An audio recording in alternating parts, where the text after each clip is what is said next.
નમસ્કાર, હું Rinku Prajapati public India ન્યૂઝમાં આપનું સ્વાગત કરું છું। શરૂઆત કરીએ આજના સમાચારની। આણંદ ખાતે ભારત સરકાર દ્વારા લાગુ કરાયેલા 3 નવા કાયદાઓ અંગે માર્ગદર્શક સેમિનાર યોજાયો।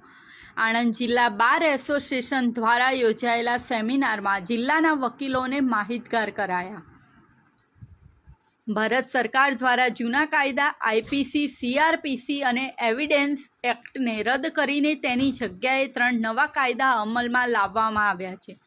આ કાયદાઓ અંગે રાજ્યના વકીલોને માહિતગાર કરવા માટે કાયદાના સેમિનાર કરવા માટે નામદાર ગુજરાત હાઈકોર્ટ અને બાર કાઉન્સિલ ઓફ ગુજરાત દ્વારા દરેક બાર એસોસિએશનને સૂચના આપવામાં આવી છે, જેના અનુસંધાને Anand district bar association Anand દ્વારા નવા કાયદાની માહિતીથી જિલ્લાના વકીલોને માહિતગાર કરવા અંગે ડીએન હાઈસ્કૂલ આણંદ ખાતે સેમિનાર યોજવામાં આવ્યો હતો।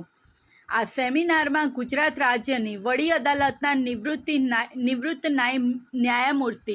ન્યાયમૂર્તિ સર્વશ્રી એ.જે. શાસ્ત્રી અને શ્રી બી.એન. કારિયા, નિવૃત્ત director general of police Shri Ajaykumar Tomar દ્વારા સરકાર દ્વારા અમલી બનાવાયેલા આ 3 નવા કાયદા, જેમાં ભારતીય ન્યાય સંહિતા 2023, ભારતીય નાગરિક સુરક્ષા સંહિતા 2023 અને ભારતીય સાક્ષ્ય અધિનિયમ 2023 અંગે જિલ્લાના વકીલોને વિસ્તૃત જાણકારી સાથે જરૂરી સમજ આપવામાં આવી હતી।